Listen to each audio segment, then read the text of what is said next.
Hi, everybody. It's Bob Ost, and it's Friday. It's August. What is it? August 4th? Why do I always forget the date? No, it's August 2nd. Ew. I can never remember the date. Those of you who are seeing us on YouTube, you can actually go through 200 of these because we've done 200 and this is our 222nd consecutive week of community gatherings. You can actually watch me forget the date every week on on all 200 videos.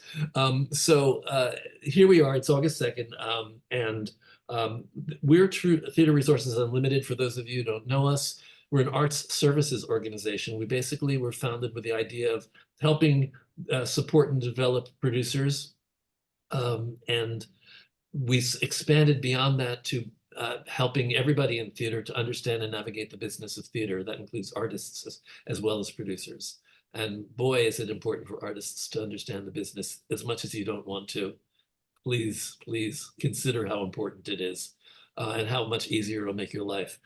So we started this Zoom thing. Hello, Zoom. Here we are. April 17th, 2020.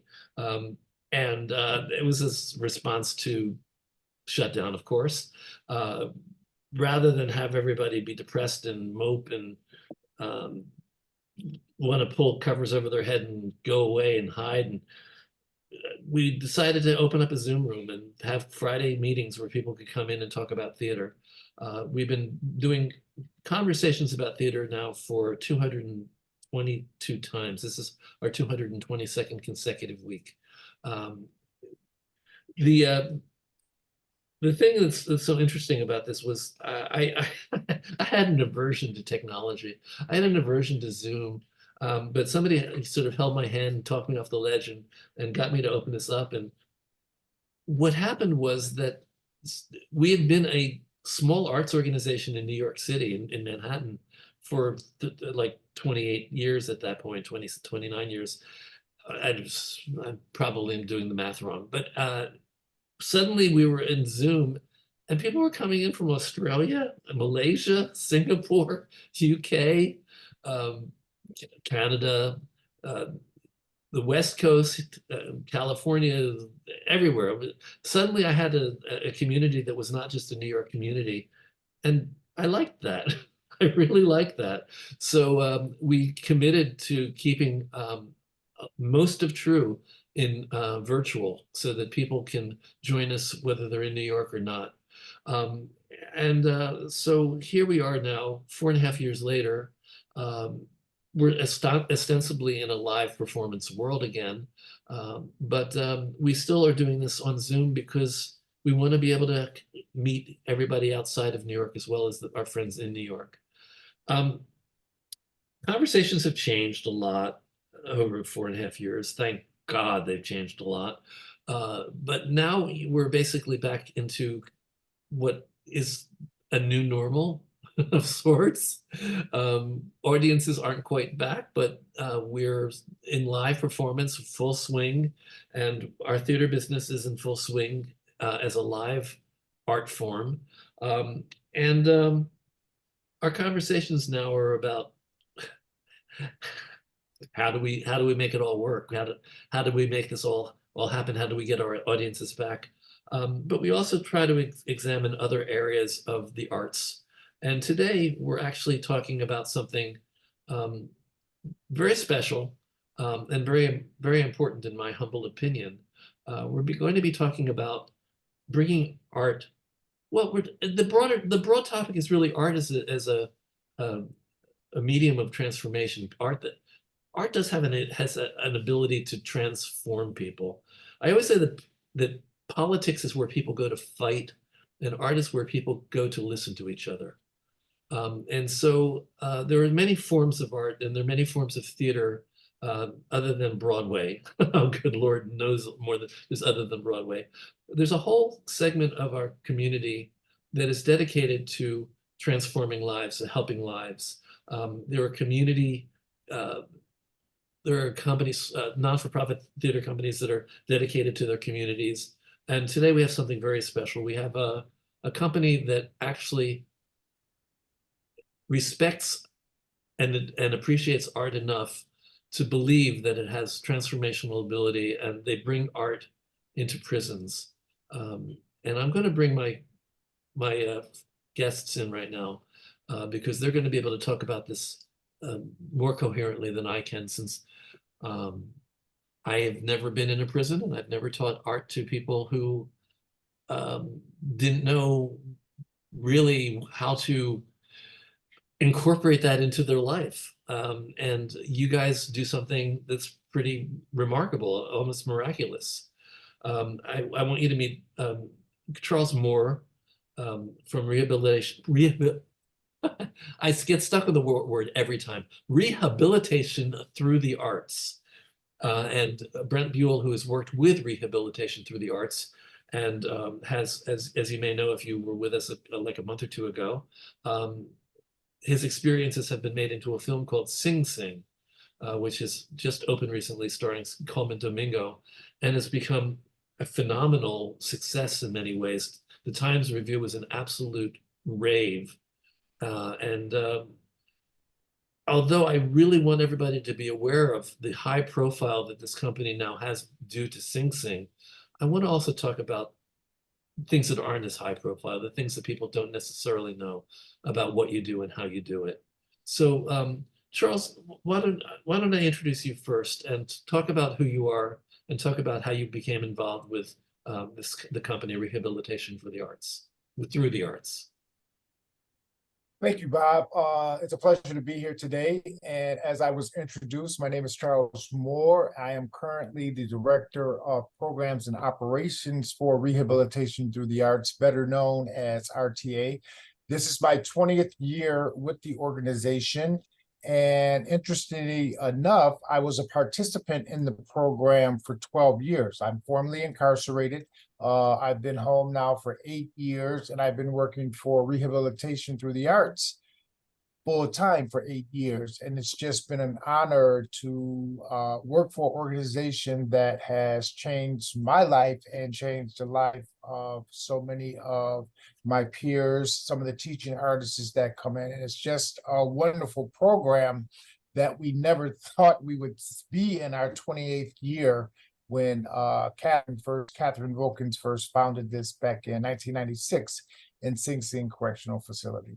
So when I started working for RTA, I was a program coordinator, and I eventually worked my way up the ladder. And now I oversee all the programs in our 10 facilities. And I for some reason I thought I saw the number 8, but I guess it's 10. Wow. Well, as we speak, it was 8, but we just got approval to start in 2 more facilities in September, so it's 10. You see, I pay attention. Yes. So Brent, you're on the complete other side of this. By the way, Charles, I did not know that you had been through the program personally, and I did not know your history. This makes this conversation even more important, and I hope I do it justice. Brent, tell us how Bob, I must say that's like the secret sauce. The secret sauce? Yes. Okay. So Brent, tell us from your point of view how you got involved in this, because you didn't when you were 5 years old say, I want to bring art into prisons when I grow up, did you? No, I did not. And I was not in an environment which would have encouraged that. The history is great, and I'd love to say so, but it's a thrill to be on here with Charles. I have known Charles for many years, and as he just said, we essentially met in hell, and now are able to have work that is so meaningful and so beautiful.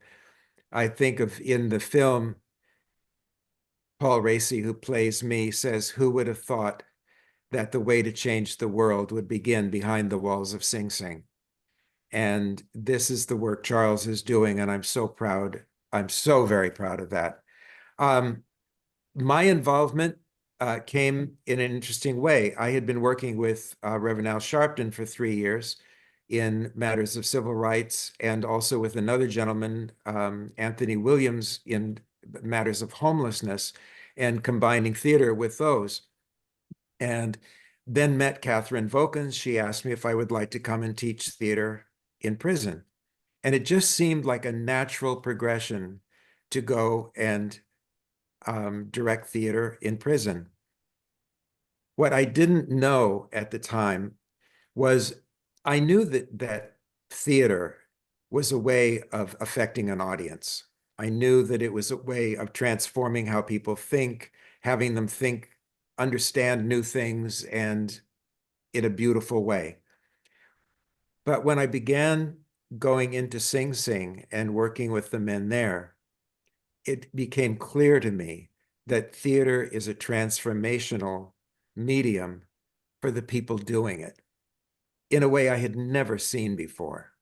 And that is, to me, the thrilling thing, that by the simple act of doing theater, not drama therapy, but just doing theater, that it changes lives. Charles, I want to ask you this. When you were in prison and they talked to you about this program, what were your first thoughts? It's interesting. I learned about RTA by going to a production at Sing Sing, because they have flyers up and they advertise it as a special event.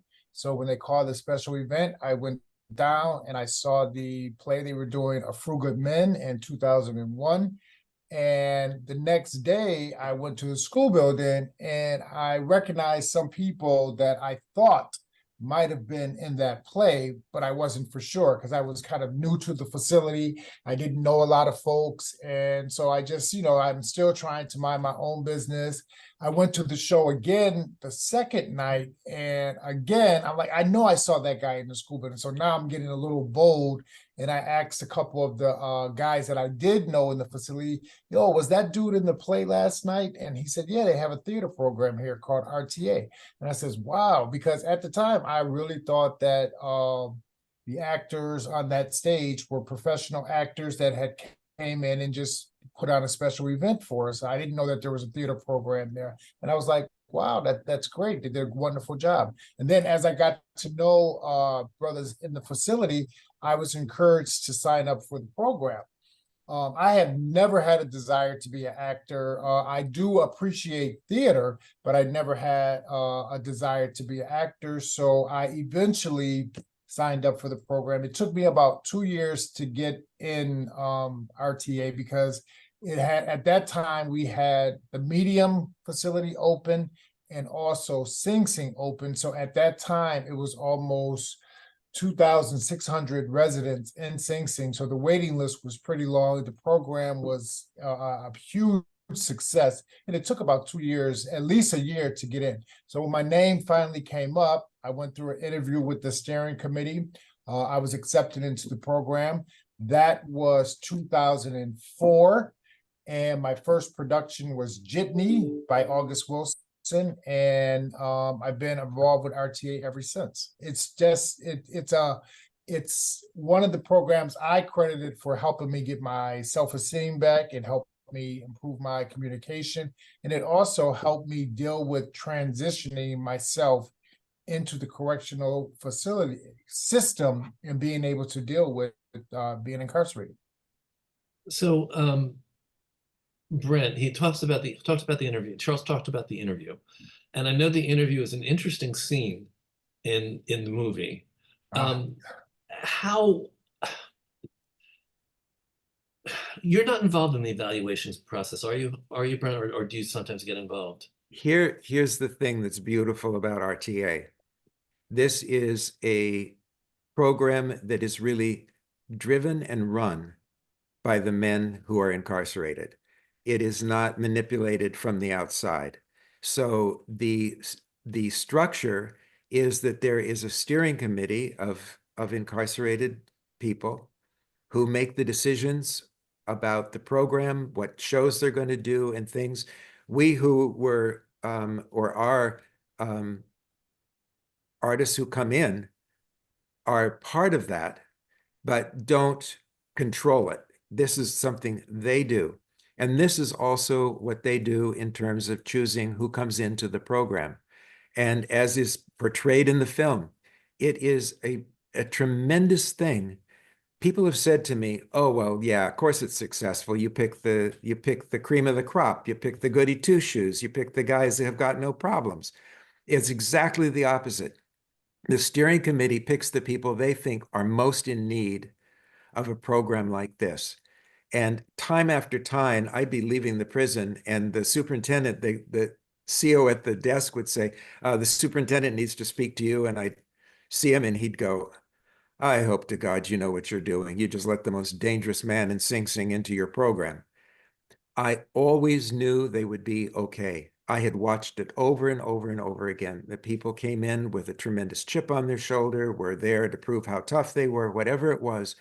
And within 6 months, people were beginning to be in a leadership position, taking charge. I could just see the transformation that took place. And it was simply through the beauty, and we can talk more about the technical aspect of that, but knowing that how a person changed.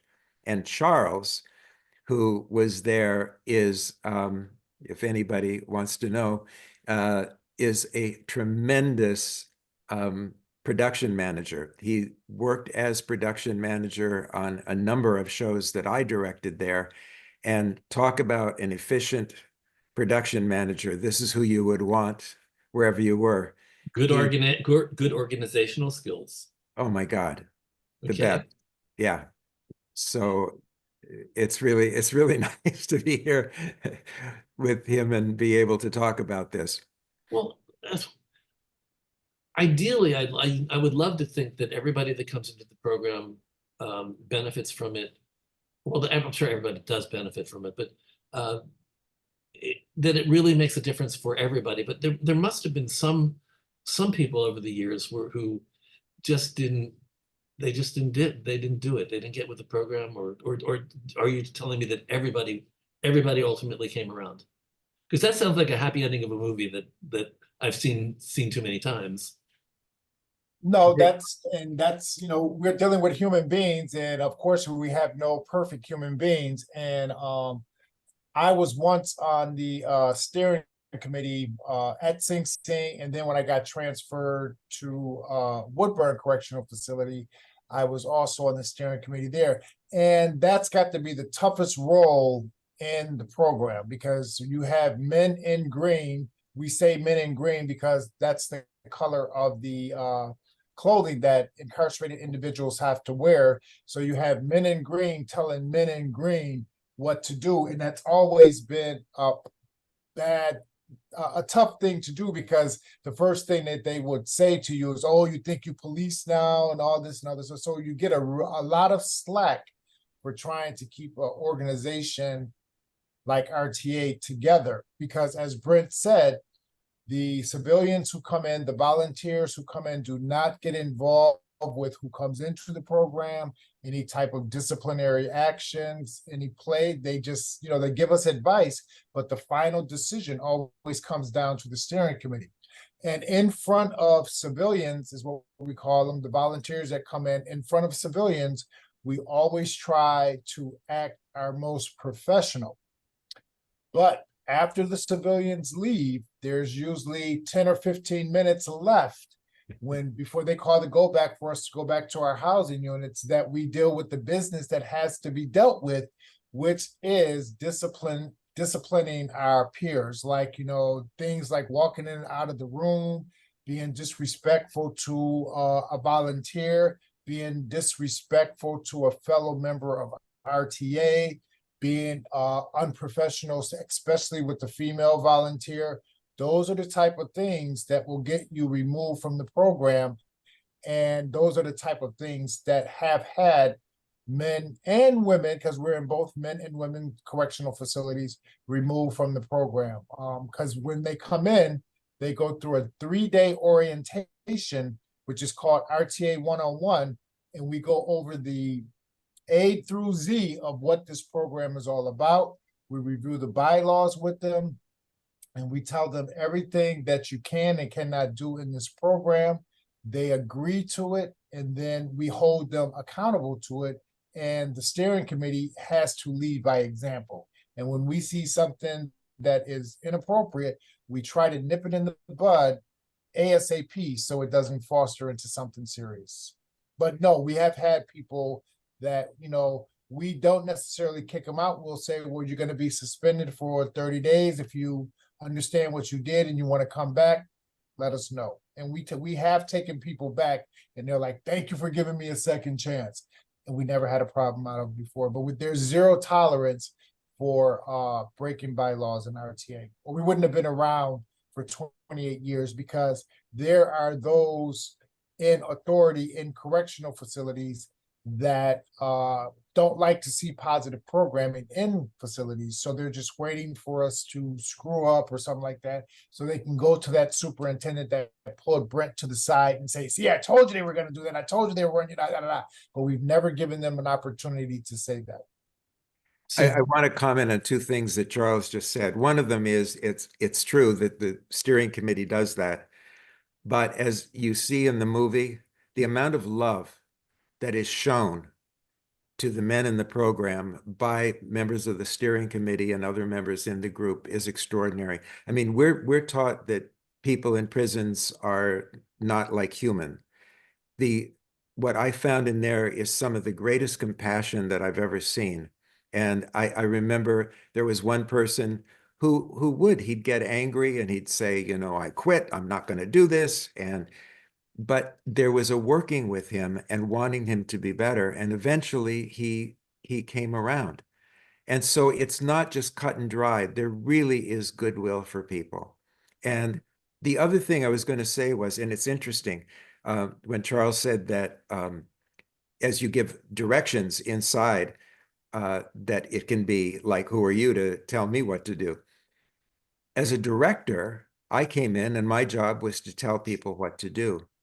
And it is so beautiful to watch someone who has been in a situation where all the direction that they get during the day, up against the wall, shut up, back in your cell, whatever it happens to be, is humiliating, is derogatory, in some way inflicting more pain.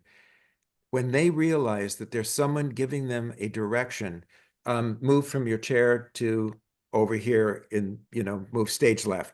The first is like, well, who are you to tell me what to do? But as they see that a direction they're getting is something to make them look better and going to make them look better in front of their peers and to actually strengthen them and not make less of them, it's a huge revelation. And to watch the men work together and give one another suggestions and as a great team is so different from everything that we see about prison life.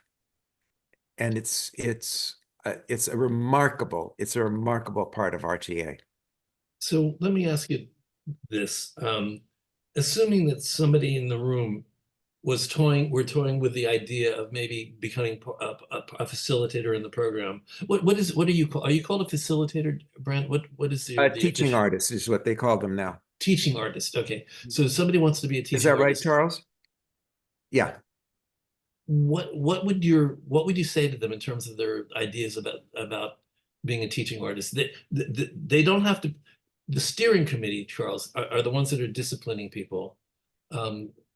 The teaching artist doesn't necessarily have to be a disciplinarian. What are the skills that somebody needs to bring to this to be effective? I think.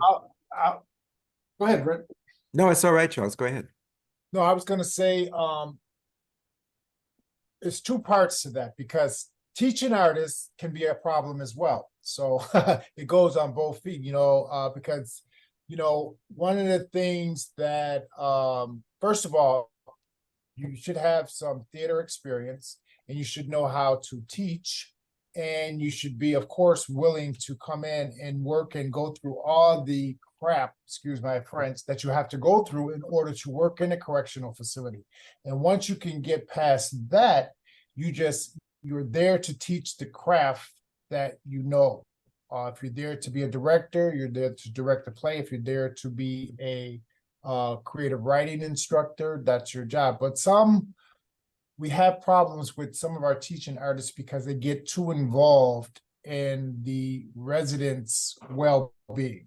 And that can cause a big problem in the business that we're in, because RTA did not bring them to incarceration. Department of Corrections did not bring them to incarceration. There's more to the picture than what we know. So what we asked our teaching artists, just focus on teaching the craft that you came in to teach for the 2 hours that you're there. And sometimes they find that hard and they want to, help the person with their case. They want to do this, all the stuff that they're not supposed to do. We don't have a lot of teaching artists that do that. But again, over the course of the 28 years, we have had issues with teaching artists trying to be too close to participants, where they also can put the program at jeopardy because someone's always watching. Officers can see a teaching artist passing something that seems inappropriate to a resident. That could be a red flag. Be caught taking a letter in, bringing a letter out, that's a red flag. So yeah, as long as they come in and teach what they came in to teach, we have no problems. Because when you break down boundaries, there's an issue. Brent, would you like to add something? Because you were and still are a teaching artist, so. Absolutely. One of the first things, last night, actually, I was asked in an interview how it was different, what I did differently in terms of directing off-Broadway as to coming to teach in the prison. There's not a difference. You're coming in to direct a show. The gratification comes indirectly because you see this beautiful transformation that's taking place in people's lives. But I would say that if a person comes in, one, you have to come in with an open heart and love, as any good director would do with their cast. But also, don't change what you do because you're in a prison setting. Paul Racy, who plays me, asked me once after a scene, he said, did I play that too harsh? Would you ever be that harsh? And I said, are you kidding? And my wife happened to be there and she said, have you ever seen him unleash on an actor? It was like, and it's true. You simply are there and do the work. And in the process, you get to know people in such a deep way. I mean, I spoke to a gentleman this morning who had been a part of this. He's now home. And he said, to be able to come into that space and know that I was able to talk about who I was such a tremendous revelation to me, because it was something I had hidden from everybody. And I think there's a couple things that missing because you assume that we know more than we may know. We don't actually understand the whole process of this. I mean, if you're a director and you're hired to do a show, you come in and you cast it. In this situation, you're coming into a prison, have the people that are participating in your class, because it's not a show yet. It's just a class at this point. Do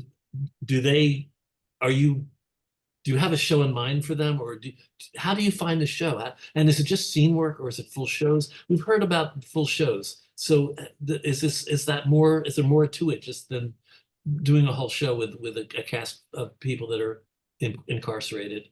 Charles can say more, but I taught acting classes, improv classes, taught a monologue class that was called Who I Was, Who I Am, and Who I Hope to Be.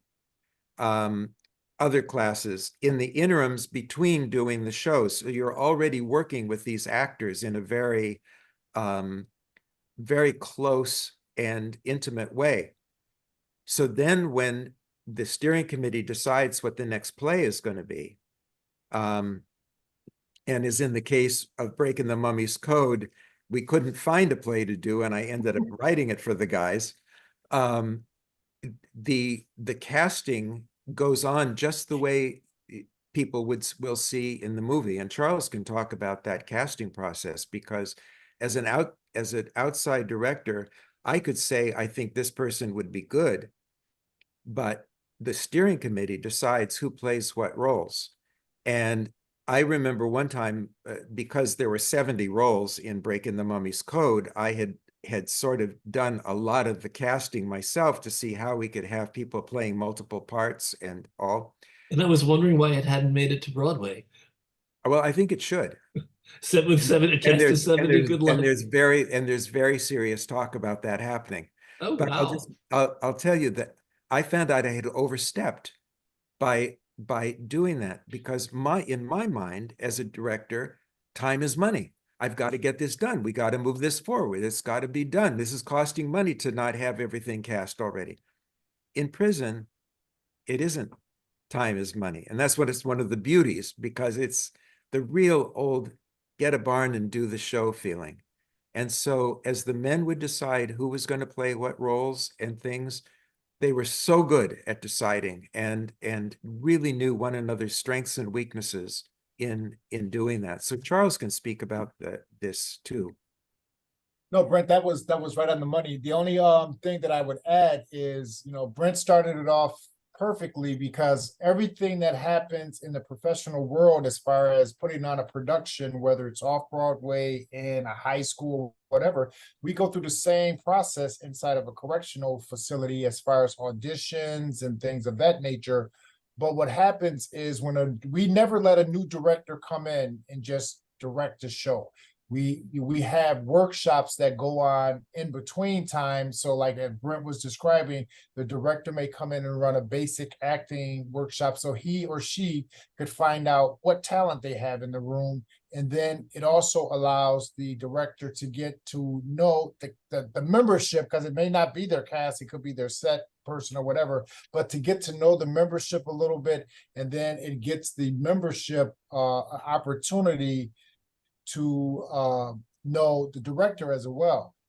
And one of the most important things that I think that needs to be developed, people, and I don't know, Brent, if you went through this, but there has to be a level of trust that has to be earned from the civilian also, because a lot of times incarcerated people, the first thing they're always asking new volunteers when they came in is, why are you here? What did you come in here for? Why are you doing this? Are you trying to be a savior, or you trying to just get some information out of us, or what? Time and time again, some incarcerated people have been let down. So there was a shield that was always up when new people come in to work with incarcerated individuals, and that trust had to be earned.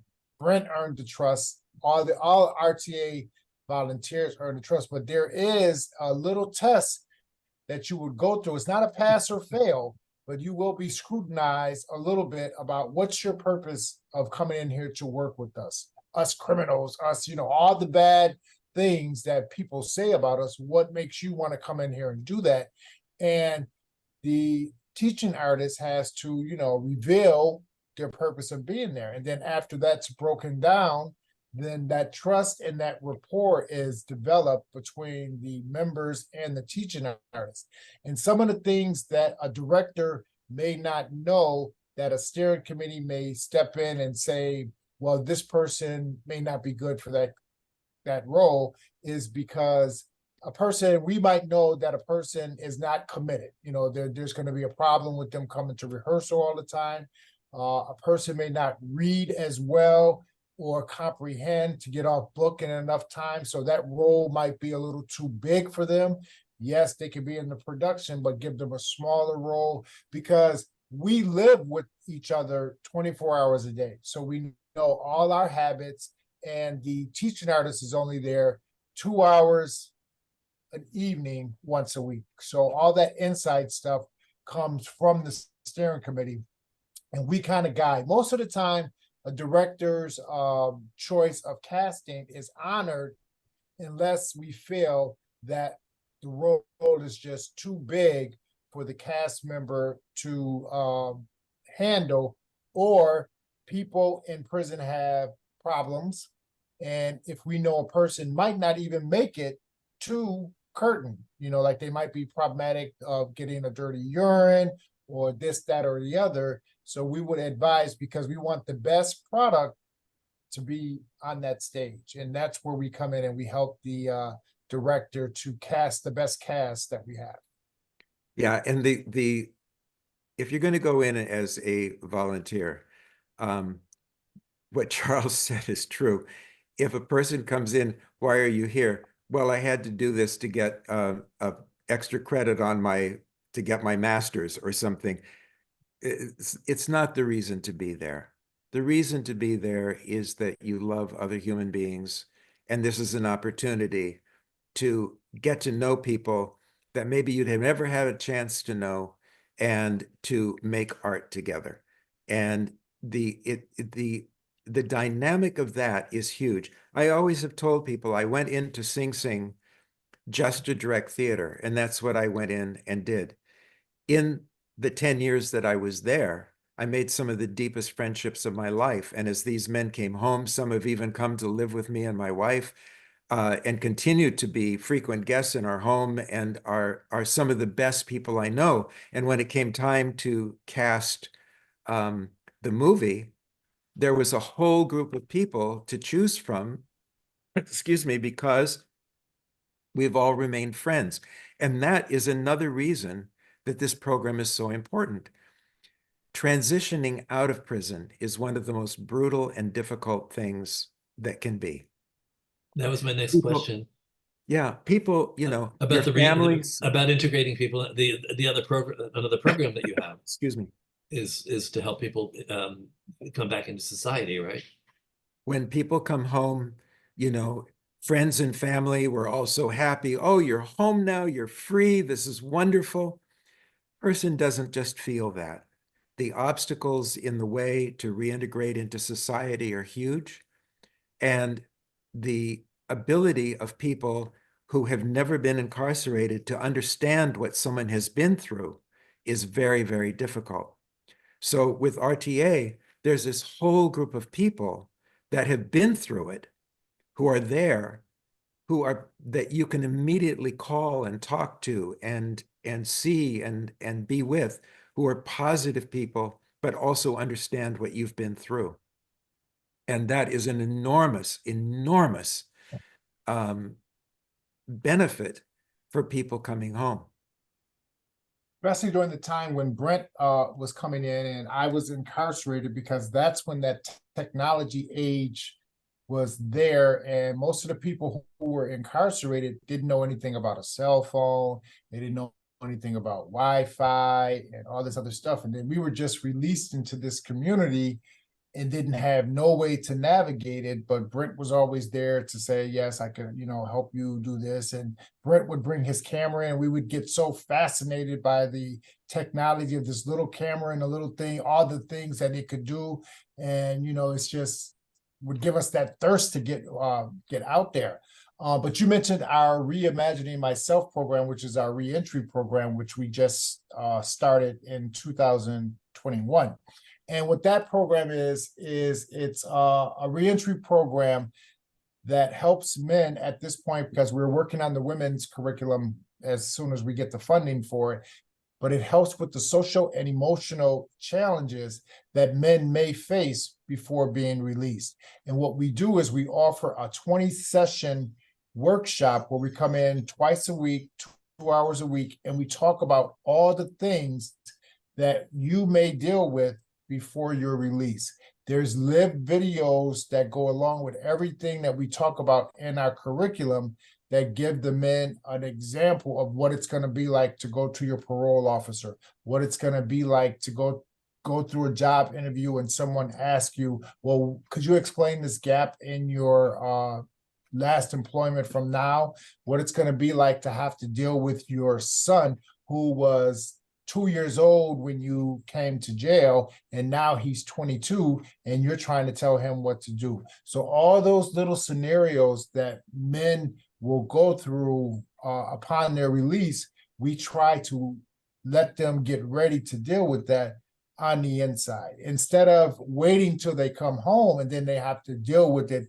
plus society as a whole. We're trying to catch them before the program. To be eligible for the program, you have to be 6 months to 2 years before you're released. And it's been a very positive program. And we're starting in 2 more facilities in September, which we're very proud of. Beautiful. Mila has a question. Mila, you put your hand up, so you came up on screen. No, I didn't wait. All right, you all didn't right. want me? That's okay. Okay. Ask your question. Sure. Yes. I was distracted by someone had to do some work in my apartment, so I hope that I'm not repeating a question that somebody else aptly asked. I feel like this whole experience would be a wonderful play about doing the experience, about the program. Has that already been brought up? Well, go see the movie Sing I Sing. was just going to say This was it's released a feature nationally film now. today. I'm Starring sorry, Cole- 2 people were speaking at the same time. Would someone tell me what they're thinking? Go ahead, please? Brent. The motion picture Sing Sing, A24 is the distributor. Just went national in distribution today. It's playing in Los Angeles, New York, San Francisco. I'm in Manhattan, Chicago. so it's playing in Manhattan. Yes, it is. It's Excellent. I will definitely go to see it. So this- does that mean that there is? Can I just finish what I'm saying, please? The film stars Coleman Domingo, Clarence Macklin, and Clarence Macklin is one of the men who was in the program and who is now home. Paul Racy plays myself, and it is a profound movie about exactly what you're asking about. It is, it's being talked about in many quarters as the best picture of the year, I'm happy to say. And it is playing at the AMC Theater on the Upper East Side, right by Lincoln Center. And also Upper West Side. Upper West Side, pardon me. 3 blocks from where I live. So guess what I'm going to see this weekend?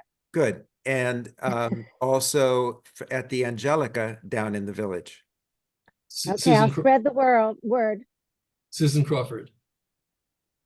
And another, let me just add something to what Brent just said. And another thing that I'm very proud of is that, of course, Coleman Domingo is the main star. He's a professional actor. I take nothing away from, but the credit that the ensemble, that are getting, they cannot believe that these guys are formerly incarcerated. And it's just, you know, when I read A24's, because they send us all the feedback that they're getting from the professionals and everything after somebody sees the play, they say, yes, Coleman Domingo, of course, is great, but my God, that ensemble is outstanding. So, you know, and that's a testament.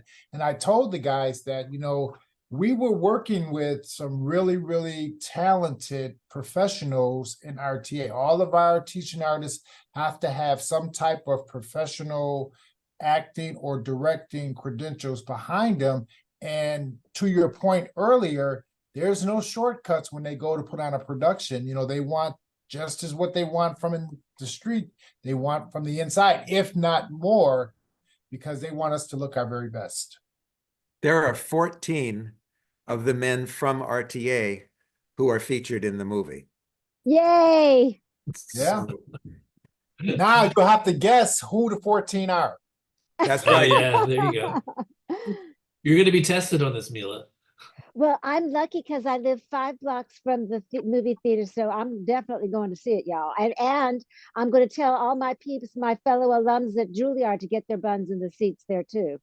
Good. Please. Susan Crawford, did you have a question or for our guests? Yes, I do. In one of my other lives, beyond being a playwright, I'm involved in literacy advocacy out of the fact that both my children turned out to be dyslexic. And one of the statistics we encounter in this work is that up to 85% of some prison populations are actually dyslexic, not just can't read, but are dyslexic. So Charles had mentioned that the steering committee steers away from you people who have trouble with reading. And I'm just wondering, do some of them show up anyway, and do they ever get redirected to get the right kind of help, or do they learn to memorize lines from hearing them, or I'm just wondering how that statistic plays out in your work. And thank you for that, Suzanne. And let me be clear, we don't steer them where they cannot participate in the program or they cannot participate in the production, but we would never set anyone up for failure. So if, you know, somebody had them in mind for the lead role, obviously they wouldn't get that. Anytime we find a person that has a literacy issue or problem, we actually take them under our wing. Because if they're going to be in the program, then they have to really, really work a little bit harder. And, you know, we work with them and we assign somebody to work with them to help them with the script or whatever. But we also give them something that they can handle, like they may be responsible. They might be an assistant stage manager or the stage manager, but we find something for them to do. And I'm glad that you brought that up as well, because one of the things that's so beautiful about RTA is that there's no barriers, meaning that most programs that you enter inside a prison, you have to either have a GED, you have to have sometimes a college degree, you have to have a good disciplinary, this, that, and the other. But RTA, there are no barriers to getting into our program. And again, to your point, we know that in the educational realm, there are diagnosed reasons why a person may not be able to pass the GED because of dyslexia or something like that.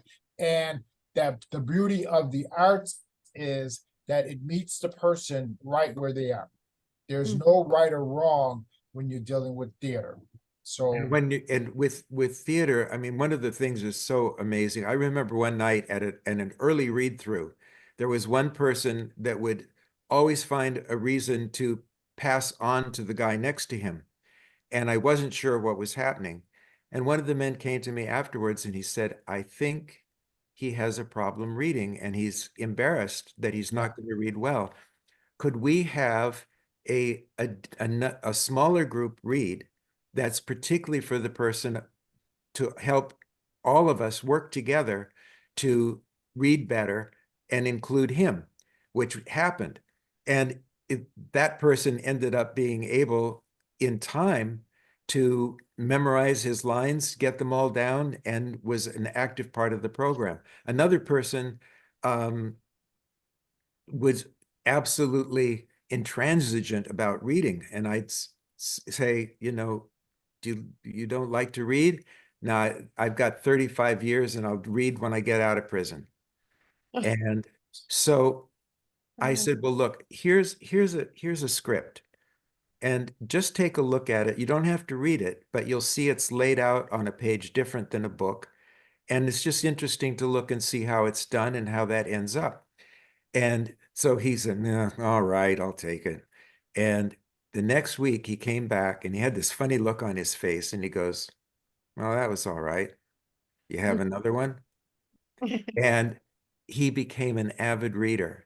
And one of the beautiful things about RTA, and this has been shown statistically, is that the men that come into this program become interested in education and they move on to other things, complete their GEDs, go on and get their college degrees, and many of them go on and get their master's degrees while they're incarcerated because they get their start in this program, wanting to know more, wanting to read.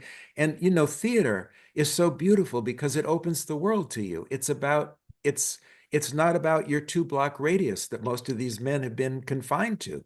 It is about the whole world. And so they have this great opportunity to be interested in things and find, and my wife, when we were on the movie set with all these guys, just loved hearing their conversations because they were about world history, they were about politics, they were about economics, all because they began learning inside that there's a bigger world than the one that they knew. And it's remarkable.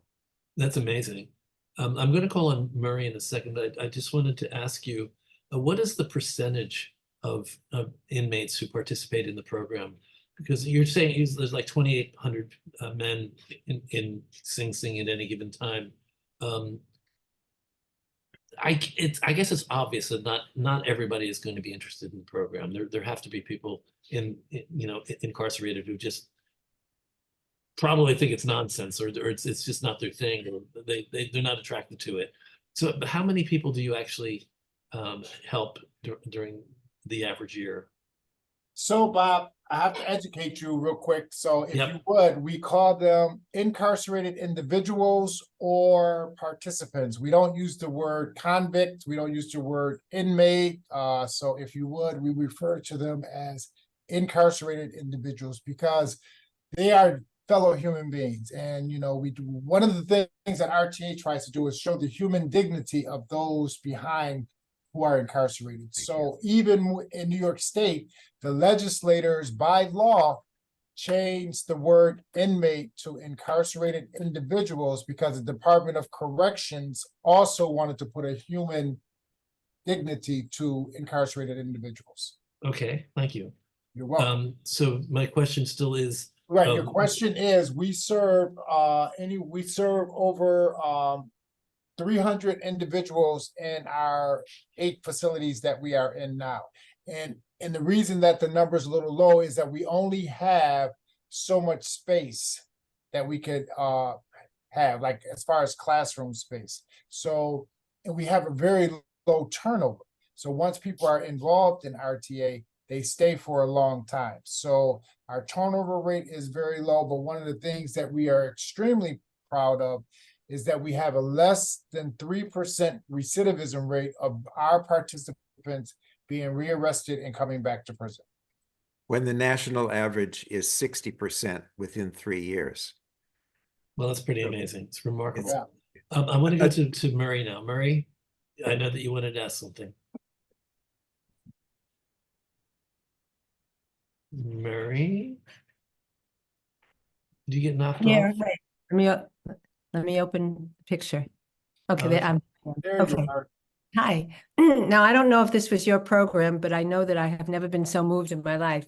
I had gone down to the Public Theater to see Eclipsed, and there was an usher, a woman who was really lovely, and she got me a great seat, and we were talking and everything. And it comes out that she was in jail.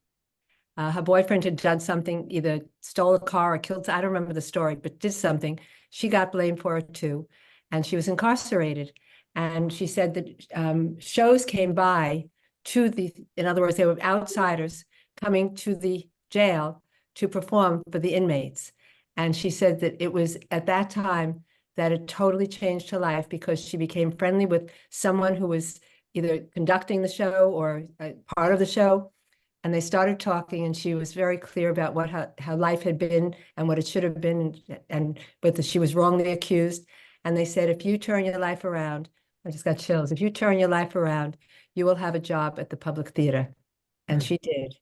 And I was blown away because I don't know if that has anything to do with the programs you have, but I didn't even know that there was theater that goes around to prisons and performs.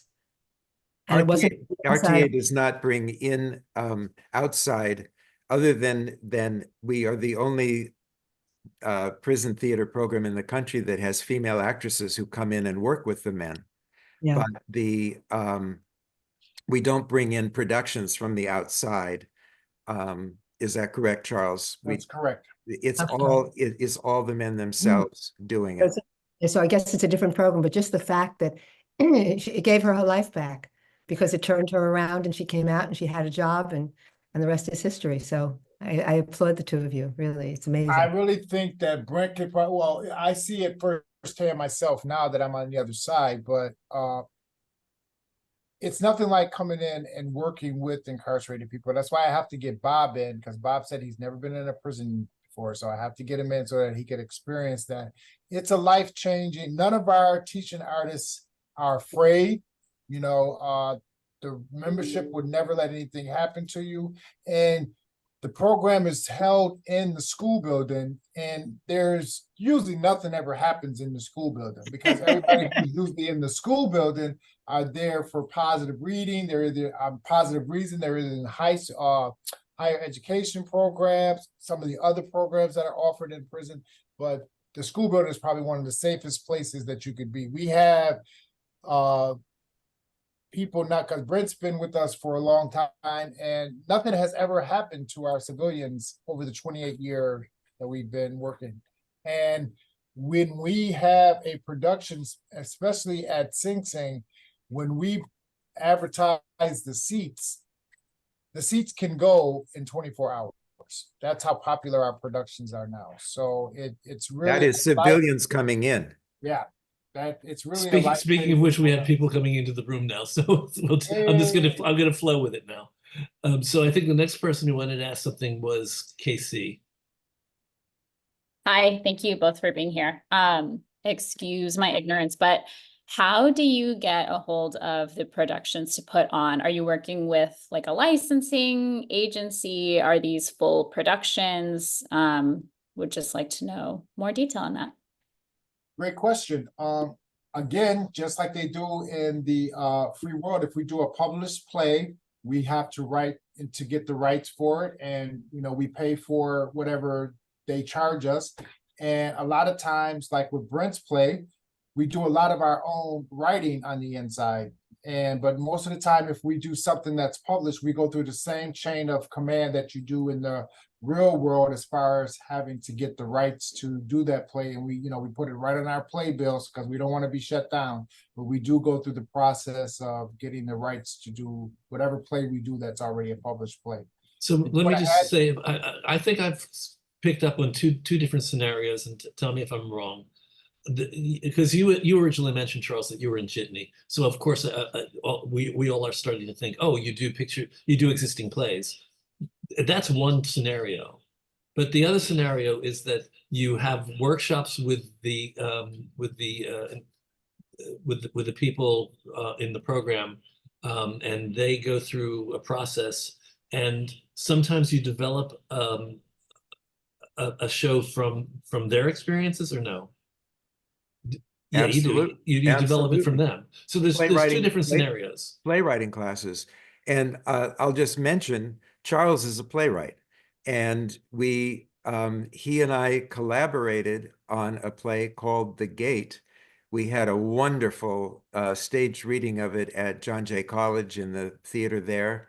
And since I have seen many producers here and some names that I know, it's a play that really should move further because it focuses, from Charles's great knowledge of the subject, on the subject of the parole hearings and people preparing for parole. And it's a dramatic, moving play that the audience was tremendously excited about. So I'm very proud that we worked together on that.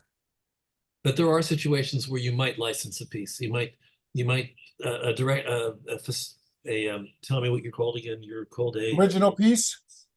Well, yeah, but Brent, your function is, I can't remember. A teaching artist. A teaching artist. I couldn't remember the phrase. So the teaching artists can come in with the idea that they want to present a certain play. Well, no, it might be, but that was not the case with Breaking the Mummy's Code. What happened with Breaking the Mummy's Code, and people will see in the movie, the guys were having a meeting trying to decide what to do next.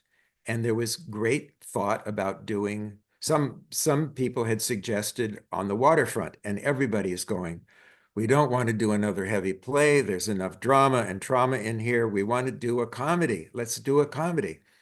So we went out and we tried to find a comedy that had 25 male roles and maybe 2 female roles. And if anybody here knows any, we couldn't find one. So I came back in, I could tell the men were disappointed that we hadn't found one. And in a moment of just not wanting them to be so disappointed, I said, I'll write you one. And the minute I said it, everybody cheered, and I started to sweat because I thought, now I got to come through because I don't want to ever let these guys down. You tell them we're going to do something. I went home, spent the whole next day was a Thursday, wrote stuff that just didn't work. 3 o'clock in the morning on Friday, I had an epiphany because the guys had said, well, we could do a comedy, something like Robin Hood. We could do something like an Old West comedy. We could do something about gladiators. We could do something about pirates. And I thought, why not put them all together? In the next 3 days, I wrote a 145-page play, Breaking the Woo! Mummy's Code, which is the centerpiece of the movie Sing Sing. So yeah, sometimes it just happens. And the answer to everything was, it's supposed to be like that. It's a comedy, because some of the stuff that he put in there, it was just like, why are we doing it? It's supposed to be like that. It's a comedy. And then it was hilarious. We really enjoyed that play. The audience, both inside and outside, enjoyed the play. But the only difficult part was just when you thought you were off book, Brent came in with 2 more pages. So it's like, oh, I had another epiphany. So here's let's just Brett, that's just mean, Brett. Charles finally said to me, and I think Charles and Divine G said to me, if you don't quit bringing in more pages, we're going to have a revolution. So that's when the script got locked. Okay.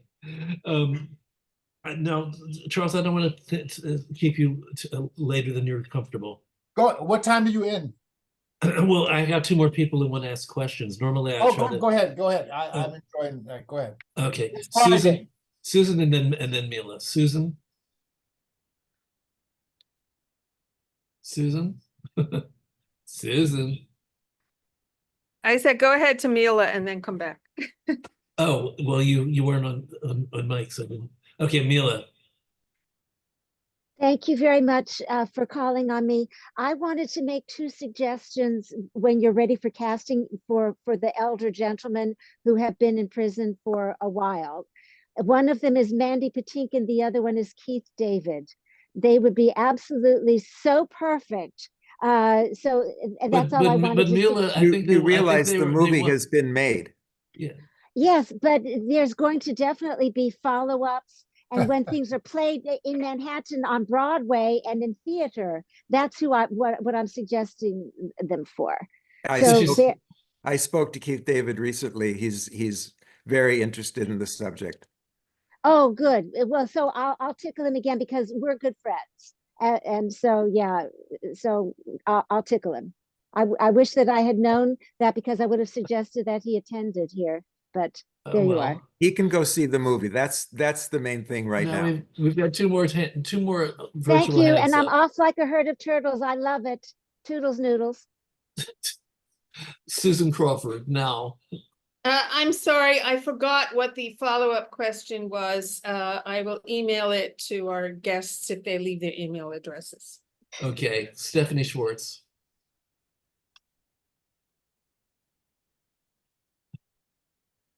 Ever have one of those days, guys?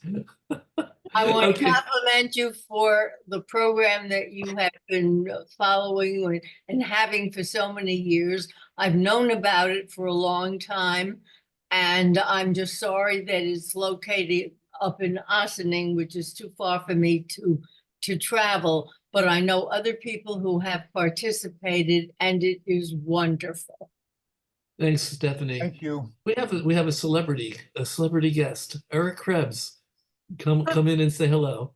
Hardly a celebrity. Everybody knows you. Everybody in the business knows you. The other piece that you were talking about that went into the various facilities was called The Castle. It was created by David Rothenberg as director and conceiver. The Castle was for formerly incarcerated individuals who put together an hour and 15-minute play while they were living at the Castle, which is the transition facility at 140th Street and Riverside Drive. The Castle has now been touring around for about 15 years with various people shifting in and out of the company. One of the leading people is Rory Anderson, who can do nothing but talk about the wonder of the RTA program and how that saved him as he progressed towards a master's degree and was returned home after 25 years. So it's The Castle, done by the Fortune Society. That is the piece you've been referring to that went into various facilities. And Rory Anderson is one of the best men I know. Yes. He's a Good friend of ours, mentor to all of us. yeah. And Brent, if I may, you may or may not know, I have a 160-seat theater on West 42nd Street called Theater 555. If it is ever useful to you in this program to have it available, I give it to us on nights that it's not otherwise rented. Wow, that's beautiful. And I just walked by and was for the first time seeing the 555, and that's a tremendous offer. Thank you, Eric. Feel free, be in touch. We will be. Thanks, Eric. I think I'm gonna let this end now because somebody must want to have dinner. Bob, my question came back. Oh, okay, Susan. I'm sorry. I just wondered if Danny O'Donnell was part of helping you get this in place because he was on the prison. He's our state assemblyman, just retiring now for 30 years. And he was involved in a lot of issues with prison reform. I just wondered if he worked with you. Do you guys know Danny? Don't. No, he's I don't tell him I said this, but he's Rosie O'Donnell's brother, so you might know him in that context. Don't kill me. So I'll just say, Bob, thank you very much for having us on. Our goal is to have the film screened in every prison in this country as a means of inspiring the men inside to begin to form their own programs, and then to have it shown to community organizations so they can facilitate that happening. So I just want to repeat to everybody in the room and everybody who might see us on YouTube, the film is Sing Sing, and it's distributed by A24. If somebody wants to reach out to them, is there a way for them to find out more about the film? Google Google Sing it. Sing the movie, and you'll see about 300 reviews, and just about all of them raves. it's Bob, true. I put my email in there, and please come onto our mailing list. You'll be my personal guest at our next production. Okay, thank you. Oh, Stephanie is definitely wants to say something. I can't end. I want to know if the film is being shown in Westchester or Fairfield counties. It will be later this month. Right now, it's only in New York City. Thank you. On the East Coast.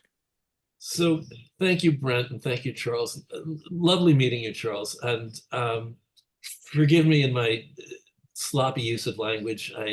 No, you don't know what you don't know. It's not even that I don't know. I do know. It's just that the automatic switch goes on. Because you're so used to talking things. We're trying to change the vocabulary in America, and that's going to take time. We understand, but it's very, very important. So we're glad you're part of this. Well, thank you. And I'm going to go back into a speaker view and thank my YouTube viewers. If you're out there and you happen to stumble upon us and you like what you see, I hope that you'll become part of the TRU community. If you want to come into the room and be part of the conversation, we would welcome you. All you have to do is you have to email me. I'm the only idiot who puts my email on YouTube. Email me at trunltd@aol.com. trunltd@aol.com. I will send you the link and you can come join us every week. I hope people will join us next week when we're going to be having Jane Dubin and Blair Russell, who teach our producer development and mentorship class. This is a free intro to the program. It's changed.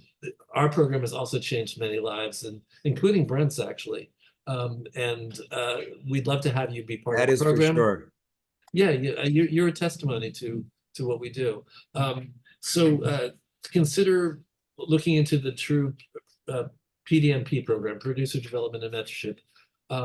You can find us online at truonline.org if you want to know more about us. It's truonline.org, truonline.org. And we're actually in the beginning of our summer donor drive because we're planning things for the fall. and we have to be able to pay for them. So if you want to donate to TRU, please consider sending a donation or giving us a donation at trudonate.com, trudonate.com. And if you get our email about our summer donor drive, please respond. We need you. We need your help, and we need your support. In 2 weeks, we actually have Lise Snyderman is going to be talking about a program that she's creating for people that are not able to leave their apartments, leave their homes, that they are prisoners in their own homes due to their health issues. So come join us for that. And future, I'm going to be interviewing Tom Viola, who is the executive director of Broadway Cares Equity Fights AIDS, and a dear friend of mine who's retiring. And hopefully I'll be coming up with interesting topics for another 222 weeks at least. So thank you all. Come back, be with us.